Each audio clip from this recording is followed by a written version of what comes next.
humanity's response to genocide. Now we refuse to stay civilized. The galaxy had forgotten what fear felt like. For 2,000 years, no world had burned, no fleets had clashed, and no species had tasted war. Peace was so old that people treated it like air, something that would always be there. And at the center of that peace stood Station Harmony, the proud heart of the Galactic Council. On this day, Harmony was silent, not calm, not peaceful, silent like a storm waiting to break. Admiral Sarah Chen stood in the human section, watching the giant council chamber with steady eyes. She had seen many strange things during her 20 years in the Terran Navy: crystal-bodied diplomats, gas-giant creatures that floated like living balloons, and insect-like warriors with armor harder than metal. But she had never seen fear in a place like this. Around her, representatives from 40 species shifted in their seats. Some clicked their claws, others wrapped their tails around their chairs. Even the cold-blooded species shook a little. They all knew today's meeting was different. At the front, Council Chairman Vex, tall and blue-skinned, raised a thin hand. The room dimmed. A large hologram appeared, showing 5 green worlds orbiting a yellow star. Cathara Prime, Cathara Secundus, Cathara Terra. 5 peaceful planets, home to 4 billion gentle people. Council members, Vex began, voice calm but strained. We are here to discuss the Vorquin Dominion's claim over the Cathara worlds. Admiral Chen's stomach tightened. She had read every report. She knew the truth. The Cathara were farmers, artists, and healers. They didn't even have a military. Their ships were transport vessels and cargo haulers. They grew most of the galaxy's natural medical plants. They had never threatened anyone. The Vorquin Dominion was something else entirely. Built on conquest, fed by power, proud of their strength. Their ships were built like floating fortresses. Their warriors were trained from childhood. They lived for expansion, not peace. They claimed to have ancient documents proving the Cathara planets were theirs. Documents that mysteriously appeared only when valuable minerals were discovered under Cathara soil. Everyone knew the truth. The Vorquin were lying. But they didn't care who believed it. The Vorquin representative slammed 2 of his 6 arms down. His armor rattled with the force. The Cathara worlds are ours by ancient right, he shouted. The law is clear. Ambassador Wei, the human diplomat, stood gracefully. The law is only clear if we accept false evidence, he replied. The Cathara cannot evacuate 4 billion people in 30 days. The Council must act. We request permission to send a peacekeeping fleet.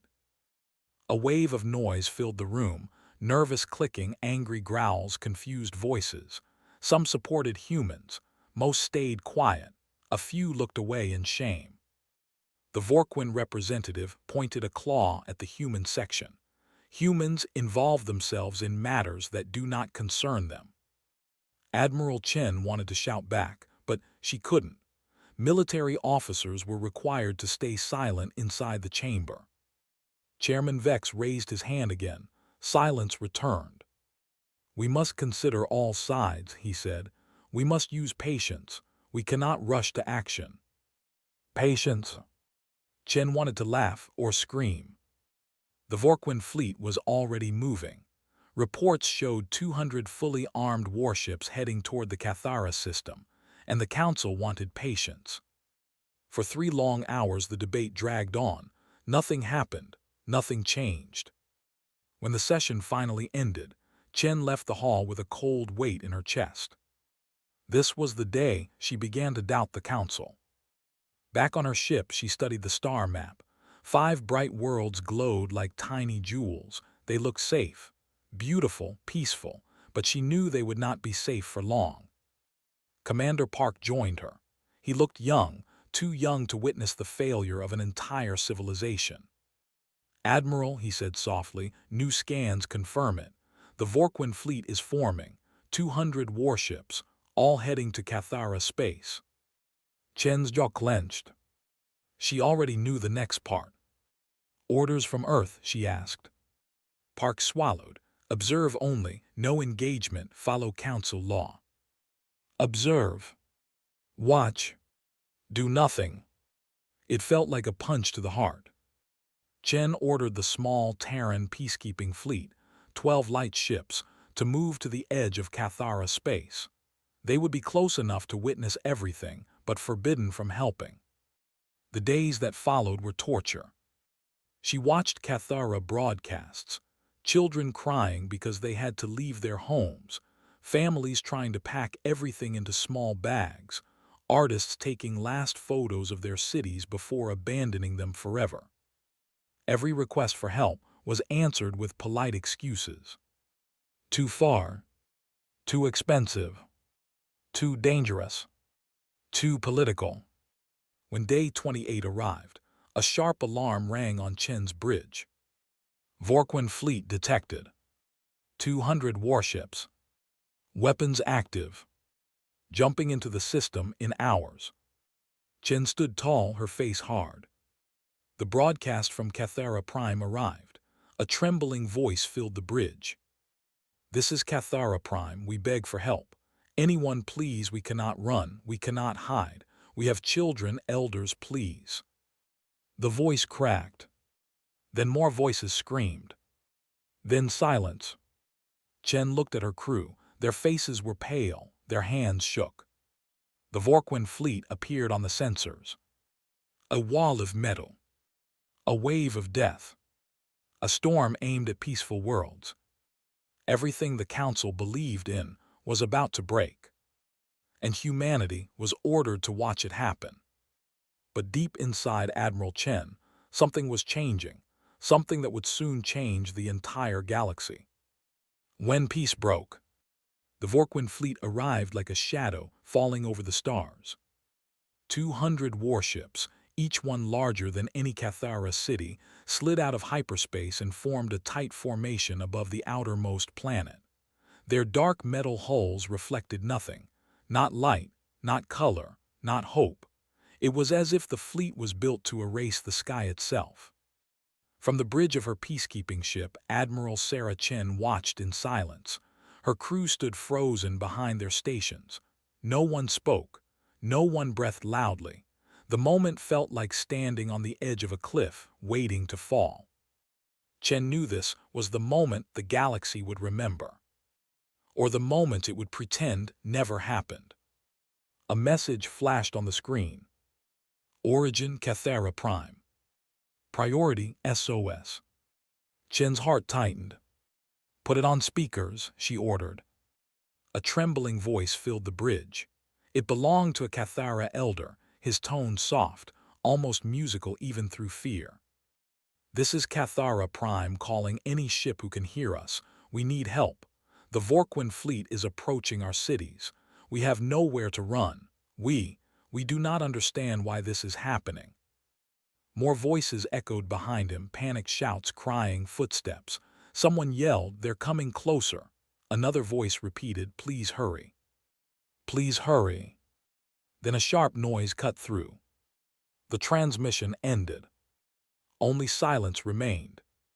Commander Park turned toward Chen. His face was pale. "Admiral, what do we do?" Chen did not answer. She couldn't, not yet. Her orders were clear. Earth, the Council, everyone had told her the same thing. Observe, do not intervene, do not break the law. But watching innocents die was that law. Before she could speak, a new broadcast came through, this time from the Vorquin flagship. The voice was harsh and commanding. "This is Commander Thrak of the Vorquin Dominion. Cathara people, you were ordered to leave our territory. You refused. We will now reclaim our worlds." Chen felt her blood run cold. "They call it reclaiming," she whispered. "We know what it really is." The Vorquin fleet moved into attack positions. Their ships aimed toward the brightest planet on the screen, Cathara Prime. For a brief, terrible moment, everything went quiet. No movement. No words. No sound. The galaxy held its breath. Then the first blast hit. A beam of white-hot plasma tore through the upper atmosphere of Cathara Prime and struck the capital city. Light exploded across Chen's screen. Buildings vanished. Entire streets melted. A shockwave moved across oceans, turning blue water into dead steam. The bridge filled with gasps. One officer covered her mouth. Another stepped back, shaking. Commander Park whispered, "Dear God." Chen stared at the screen without blinking. She forced herself to watch. She forced her crew to watch. If they looked away, then no one would ever understand the truth, what peace without action really cost. The Vorquin fleet unleashed a second volley, then a third. On the surface of the planet, thousands of bright lights appeared, firestorms swallowing forests, villages, cities. Ships fleeing the planet were shot down instantly. Escape pods were destroyed before they even reached orbit. And through it all, Cathara broadcasts kept coming short, broken, heartbreaking. "We can't see the sky anymore. They're burning everything. There's no way out. Please help, help." Then another voice came, soft and calm, a woman's voice. "My name is LRA. I am a teacher. I have 30 children with me inside a shelter. Their parents are gone. We can hear the bombs above us." Chen felt her throat tighten. LRA continued, "If anyone is listening, please remember us. Even if we do not live, please remember we existed. We made songs. We made art. We grew gardens. We were peaceful." A loud crash echoed behind her. "I must go now. The children are crying. Please remember us." The transmission faded into static. The bridge was silent, completely silent. Then one of Chen's officers broke down, tears running down her face. Another slammed his fist on the console, whispering, "Why isn't anyone helping them? Why are we just watching?" "Because the law said so. Because the council said so. Because peace only worked when everyone was already safe." Chen finally spoke. Her voice was cold but steady. "Record everything, every blast, every scream, every image." Park stared at her. "Admiral, why?" "Because one day," Chen said, "someone will ask why humans stayed silent, and we will show them what silence caused." The Vorquin bombardment continued for 18 long hours. By the time the last city fell, 3.7 billion Cathara were dead. The oceans boiled into thick clouds. Forests burned until nothing but black ash remained. The next 6 days were worse. The Vorquin moved to the other planets, Cathara Secundus, Tira, Volan, Maro. They hunted survivors hiding in caves. They destroyed ships trying to escape. They fired on medical shelters, farms, temples. When the final blast ended, the Cathara species no longer existed. 4 billion voices erased from the universe. The Galactic Council issued a statement too late. They condemned the Vorquin. They promised to investigate. They said sanctions may follow. Admiral Chen read the statement once. Then she closed it and deleted it. Her face was empty. Her eyes were burning. "This wasn't an attack," she said. "This was the moment peace died." No one argued. As the Vorquin fleet left the dead system, Chen knew one thing with absolute clarity. The galaxy had shown humans what happened when laws replaced courage. And humans were not going to forget.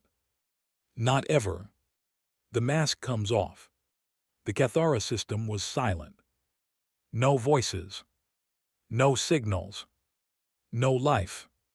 Admiral Sarah Chen stood on the bridge of her ship, staring at the dark screen that once showed 5 bright worlds. Behind her, the crew moved slowly, as if every step carried the weight of a dead civilization. For 2 days, they had watched the Vorquin fleet move away, calm, organized, proud of what they had done. The galaxy called this age the era of peace, but Chen knew that peace had ended the moment the first Cathara child screamed for help. She sent her final report to Earth Command. Full recordings. All evidence. Every moment. Then she waited. Her fleet waited too, 12 small ships carrying 12 small teams who had just seen something they could never forget. No one slept. No one talked. They all waited for Earth's response, hopping for something different than observe. The reply came in the middle of the night shift. A short transmission. 2 words.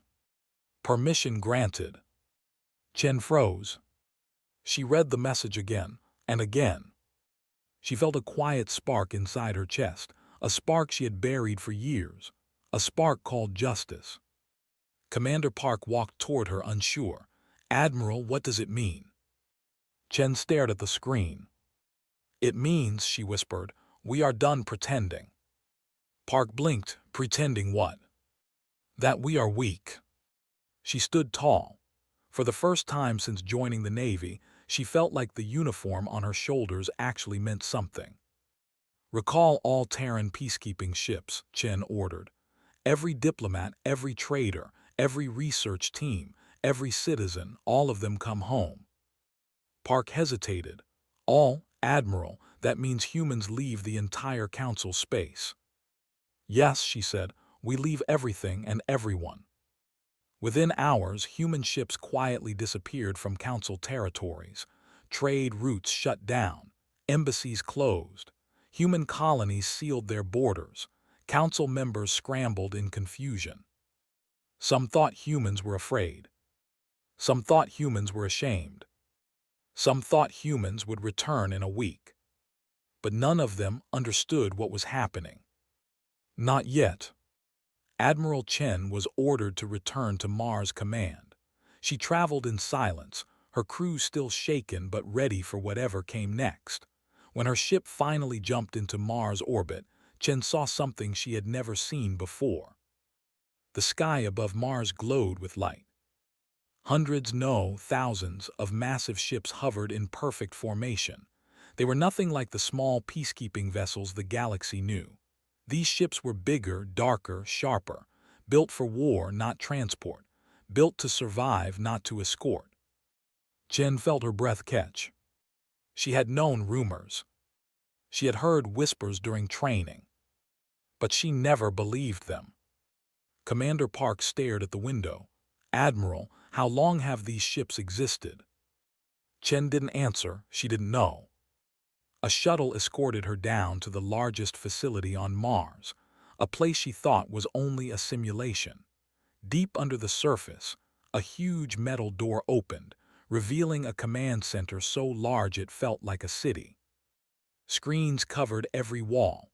Thousands of officers worked at stations, and at the front of the room, a number glowed in bright white.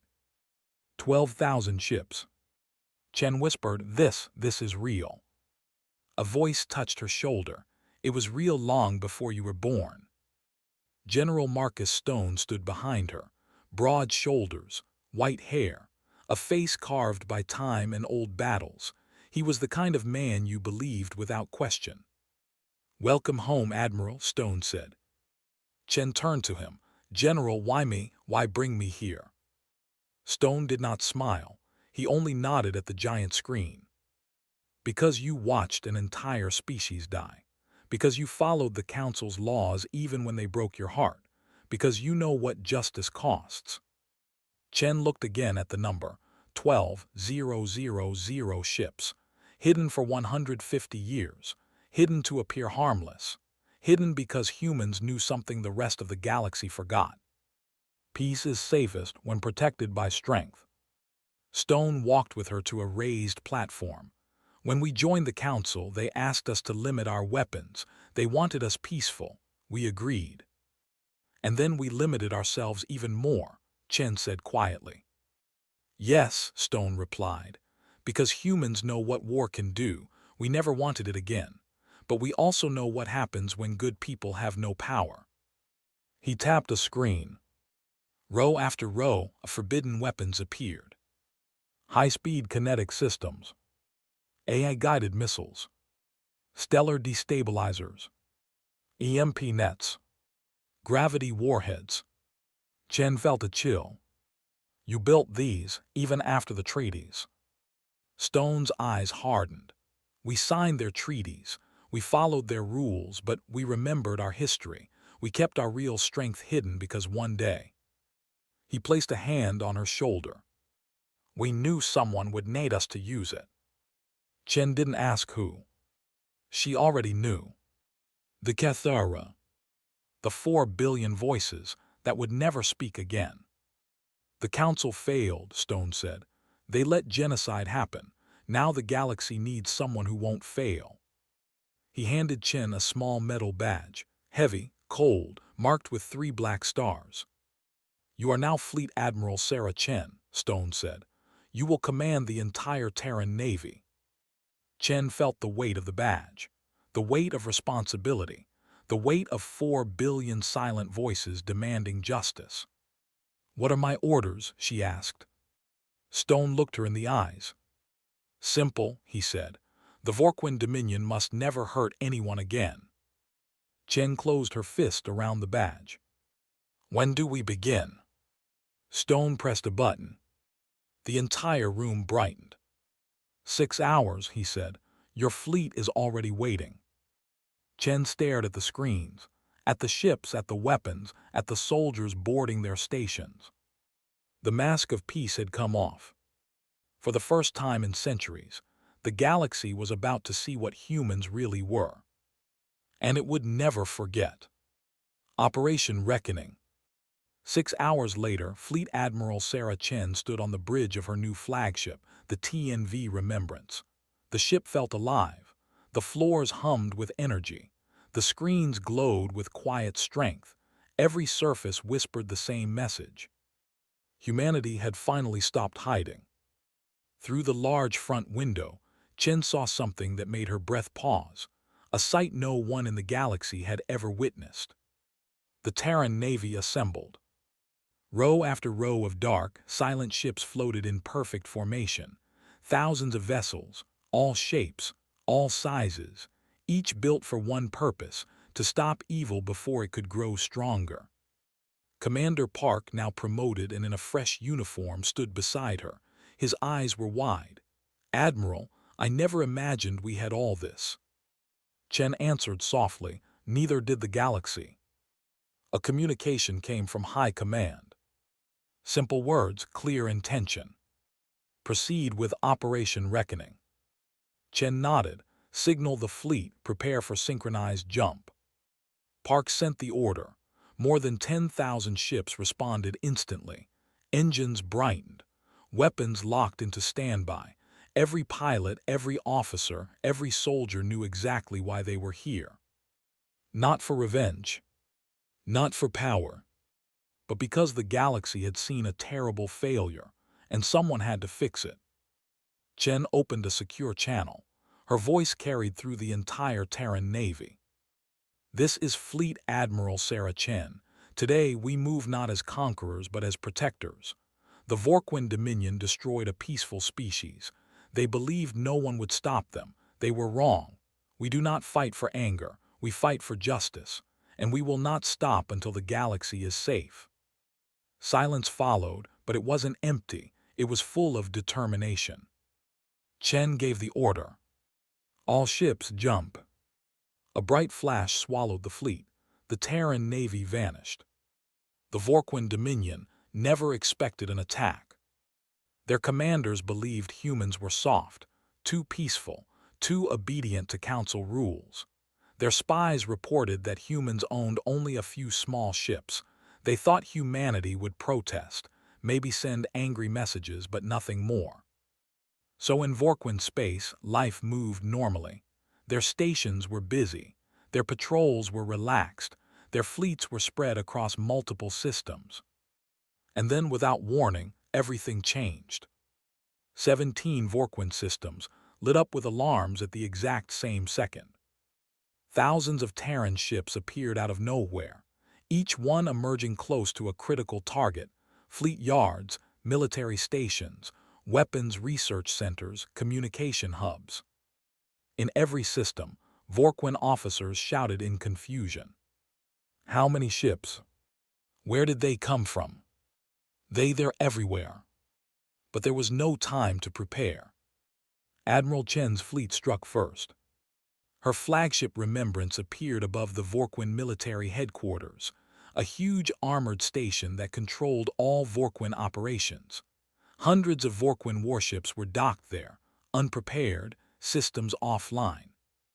Admiral, Park reported, enemy ships are powering up but slow. They were not expecting anything. Begin disabling strikes, Chen said. Human weapons fired, but not at civilians, not at populated zones. They targeted engines, power cores, weapon ports. Each hit was precise and efficient. Ships stopped moving. Stations shut down. Vorquin commanders tried to issue orders, but communications were jammed by Terran systems designed for this exact moment. Chen watched calmly. She felt no joy, no excitement, only purpose.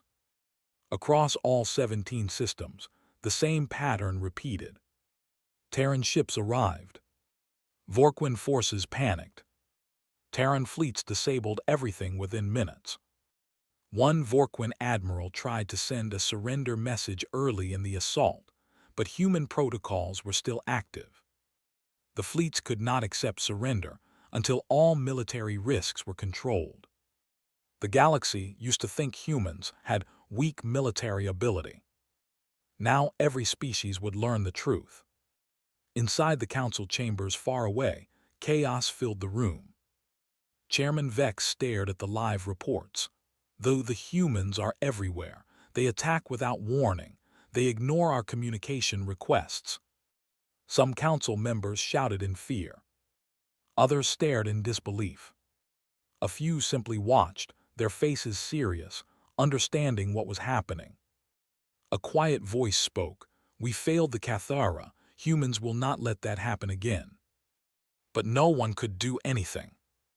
Human ships had already sealed travel lanes. Supply lines the council depended on were blocked. Human communication systems ignored every message.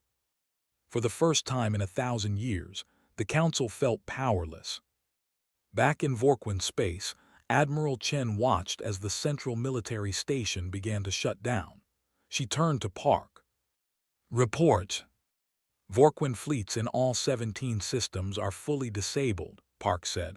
Minimal casualties. Most ships are immobilized. Chen nodded. Good, move to Phase 2.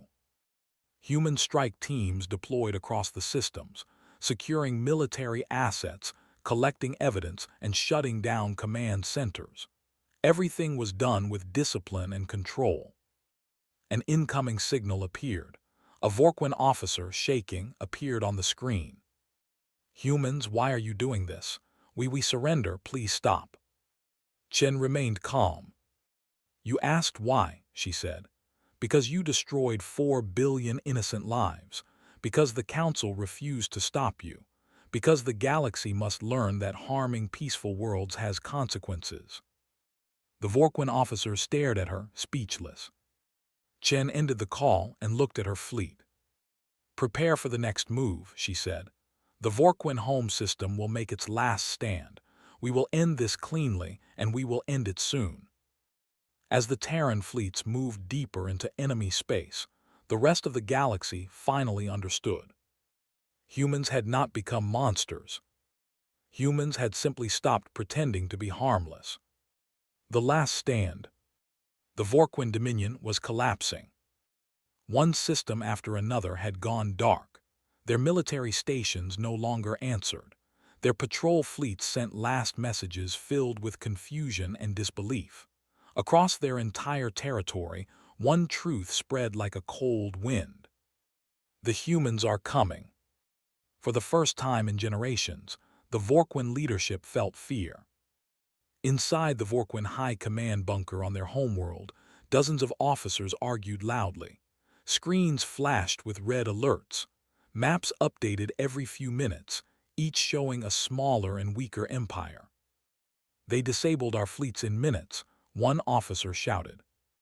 They targeted only military assets, another said, shaking. They have not touched civilian areas. The Vorquin War Minister slammed his fist down. Humans must be stopped. Gather every ship we have left. That order set their final plan in motion. Across the Vorquin Dominion, every remaining warship, damaged, old, new, anything that could fly, received the same message. Rally at the homeworld, prepare for the final defense. 2,000 ships answered the call. It was the largest fleet the Vorquin had assembled in over a century. They positioned themselves in a tight ring around their planet, forming a shield of metal and pride. Vorquin commanders walked across their bridges, trying to look confident even though their hands shook. They believed that if they stood together, maybe they could survive. They had no idea what was coming. Light flickered in the darkness above the Vorquin home system. Then the Terran Navy arrived. It did not appear slowly. It did not hesitate. It came like a wave of silent fire. 8,000 Terran warships exited faster than light travel at the exact same moment, surrounding the entire system with perfect precision. The Vorquin officers stared in shock. Their screens struggled to count the ships. 8,000, that cannot be right. Are there more coming? Where did they build this fleet? No one could answer, because no one had ever imagined humans could hide so much strength. Inside the Terran flagship Remembrance, Admiral Sarah Chen stood on the command deck, calm and focused. Commander Park stood beside her, checking incoming data. Admiral, Park reported, the Vorquin have placed all their remaining ships around their planet, 2,000 vessels. Their formation is strong but outdated. Chen nodded. They expect a traditional battle. They think numbers alone will protect them. Park lowered his voice. Will you send a surrender request? Chen shook her head. If they wanted peace, they had centuries to show it. This is their choice. She stepped forward. Begin systematic disarmament. The battle began without a single shout or dramatic moment. It began with precision. Terran ships moved in synchronized lines, each one covering another.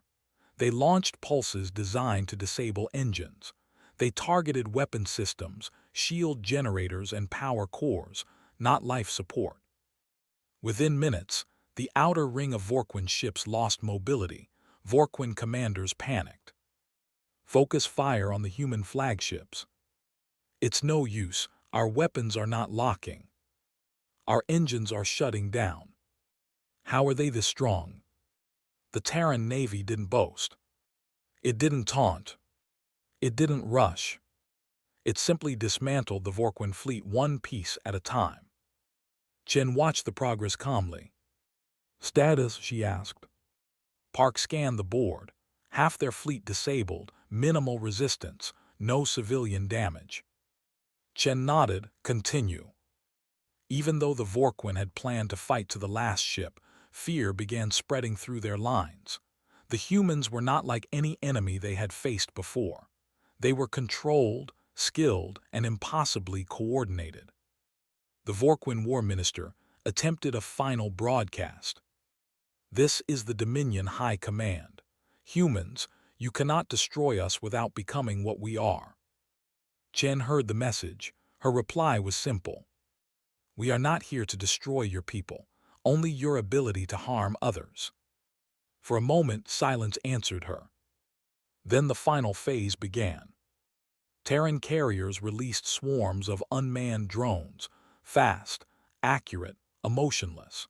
These drones disabled ships that tried to escape and prevented desperate commanders from firing at their own civilians in panic.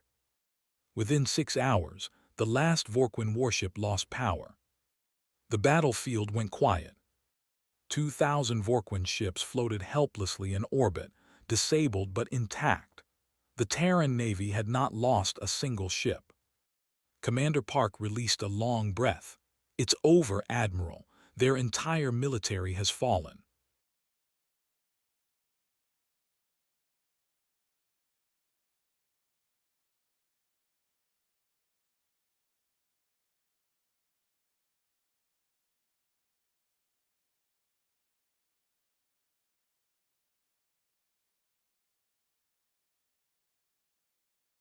Chen did not celebrate. She looked at the Vorquin homeworld, green oceans, wide forests, shining cities. So many innocent people lived there, people who had no part in the genocide. She remembered LRA, the Cathara teacher. She remembered her calm voice. Her final words, "Please remember us." Chen stared at the planet and whispered to herself, "We do remember, and because we remember, we must choose the right ending." Park waited quietly. He knew what she was thinking. Finally, Chen spoke aloud. "Prepare transport ships. We are going down to the surface." Park blinked to attack. Chen shook her head. "No, to arrest those responsible." The order echoed across the Terran fleet. Soldiers prepared landing crafts. Drones scanned the planet for targets. Officers downloaded lists of guilty Vorquin commanders. Not civilians. Not workers. Not children. Only those who gave orders. Only those who followed them willingly. Only those who chose cruelty. The last stand of the Vorquin Dominion was over. But the true justice was only about to begin. Justice human style. The Vorquin homeworld was quiet. Not peaceful, quiet in a different way.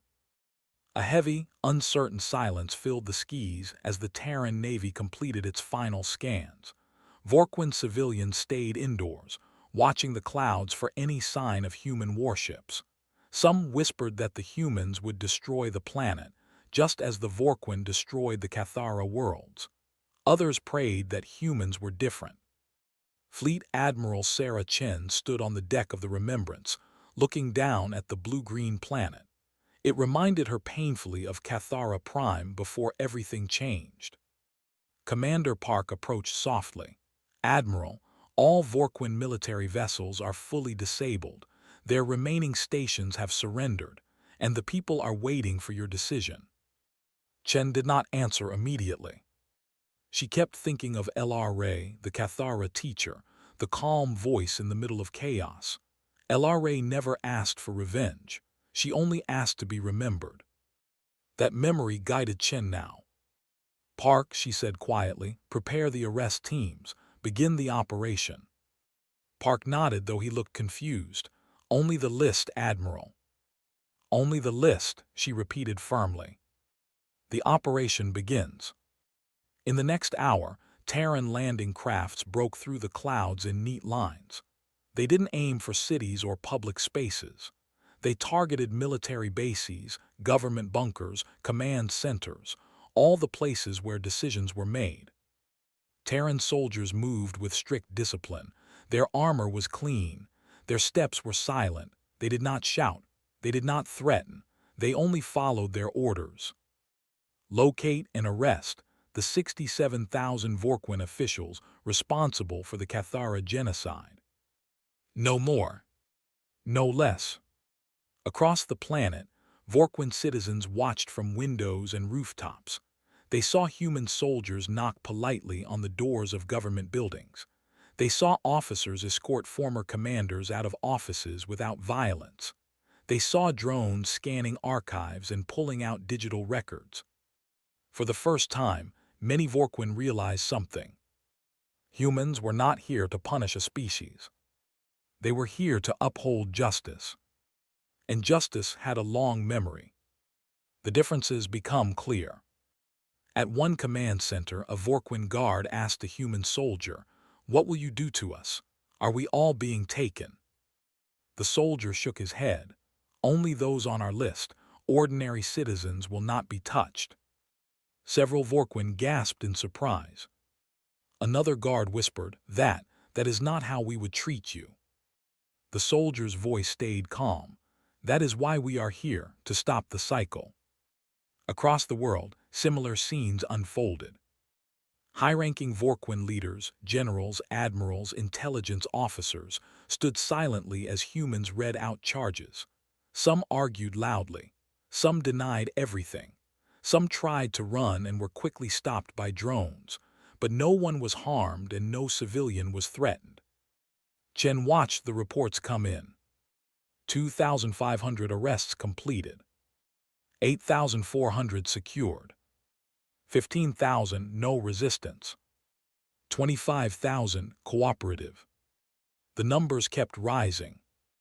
By the end of 2 weeks, all 67,000 individuals had been captured.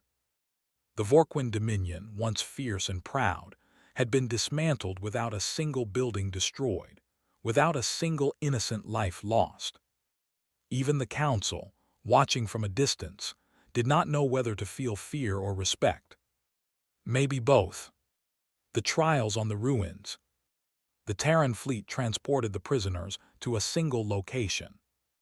Cathara Prime, where the Cathara once lived, where their art once shone, where their children once played. Now the surface was quiet and barren, but among the ruins humans had built something new. The Cathara Tribunal. A neutral court, simple and respectful. No grand halls, no dramatic lights, just a place for truth. Admiral Chen arrived on the surface, stepping onto Cathara soil for the first time. The ground felt heavy beneath her boots. As she walked toward the tribunal building, she saw a tall stone memorial, 4 billion names carved into it. She stopped and placed her hand on the stone. "We remember you," she whispered.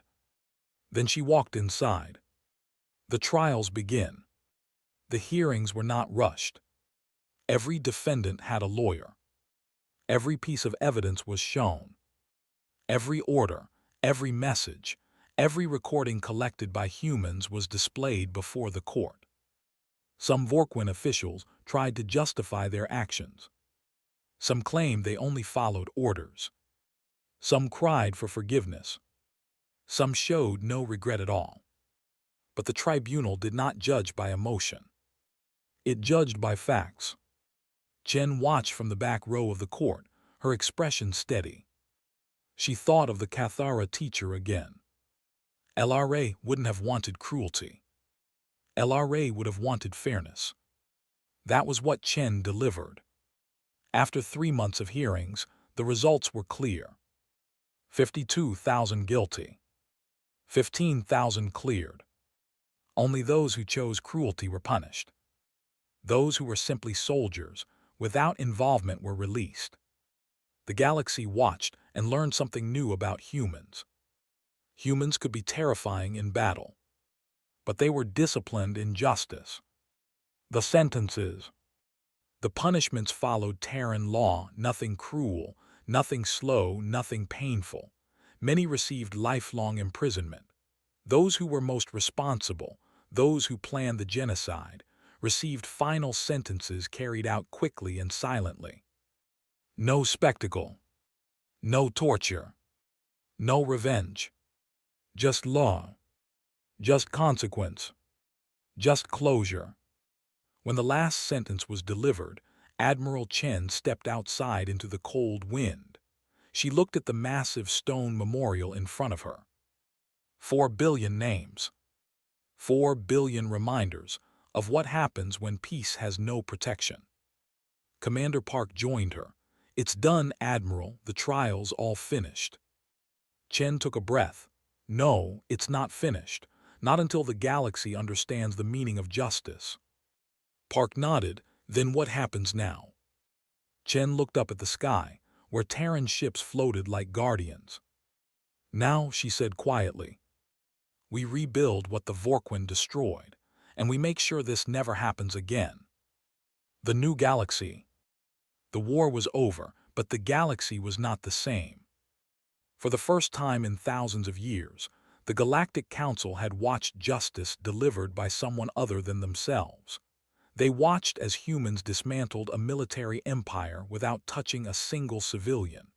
They watched as humanity turned tragedy into law, fear into responsibility, and anger into discipline. Now the council chambers felt different. Quieter, more careful, more honest. People no longer whispered that humans were too peaceful to matter. Now they whispered something new. Humanity does what must be done. The galaxy adjusts. When the final trials ended, messages from across the galaxy began to arrive at Earth Command. some angry, some grateful, most uncertain. A water-world ambassador said, "Your justice was harsh." A forest-world diplomat said, "Your justice was fair." A machine-world leader said, "Your precision was impressive." A small farming species simply sent a short message.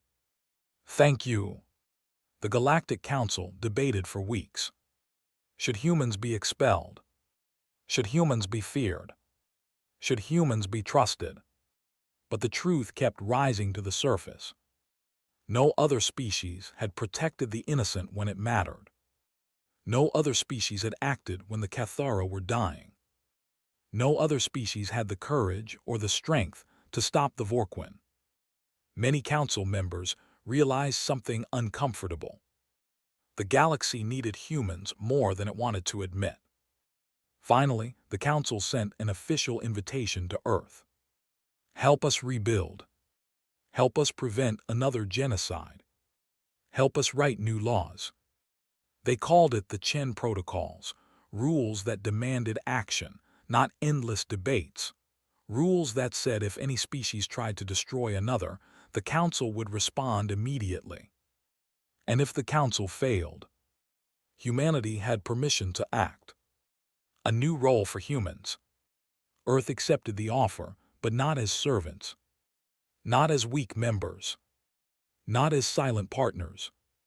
Humanity returned as autonomous defenders, equal to the council but free to move when danger appeared. Human fleets stayed armed. Human colonies stayed independent. The council no longer had the power to limit humanity's strength. This time, peace would have guardians. Real guardians. Chen became the first High Defender of the Galactic Accord, a position created specifically for her. It was a role no human had ever held before, and no other species had been trusted with in thousands of years. When she entered the council chamber for the first time since the genocide, the hall fell silent, not in fear but in respect. Chairman Vex bowed his head. "Admiral Chen," he said, "the galaxy failed the Cathara. You did not. Help us make sure this never happens again." Chen answered simply, "Then let us begin." The Vorquin rebuild. On the Vorquin homeworld, a new government formed. Without the old rulers, the people discovered something surprising. They could build a better society. Human engineers helped restore power grids. Human teachers helped rebuild schools. Human diplomats guided the new leaders with calm advice. For the first time in their history, the Vorquin Dominion was not an empire. It was a community. And though many were ashamed of their past, they found hope in the new future. One Vorquin child once asked a human officer, "Why didn't you hurt us?" The officer replied with a gentle smile, "Because you didn't hurt anyone. We only stop the ones who choose to do wrong." For the Vorquin, that simple answer changed everything. Chen returns to Cathara Prime. 3 years after the genocide, Fleet Admiral Sarah Chen returned to the place where everything began, Cathara Prime. The planet was still scarred, but life had started to return. Small plants grew across the once barren ground. Rivers that were dry now carried clean water again. The air smelled fresh, new, hopeful. Chen walked toward the massive memorial wall built from white stone. 4 billion names covered its surface. Names of artists, farmers, healers, children. Names of a people who had never known war. She stopped at one name. LRA. Teacher. Age 32. Below it were the names of the 30 children she protected. Chen placed her hand on the cold stone. "We kept our promise," she whispered. "We remembered you." Commander Park approached quietly. He had changed over the years, older, steadier, but still carrying the same hope in his eyes. "Admiral," he said softly, "they're waiting for you at the council. Another dispute. They want your advice." Chen continued looking at the wall. "Is there danger?"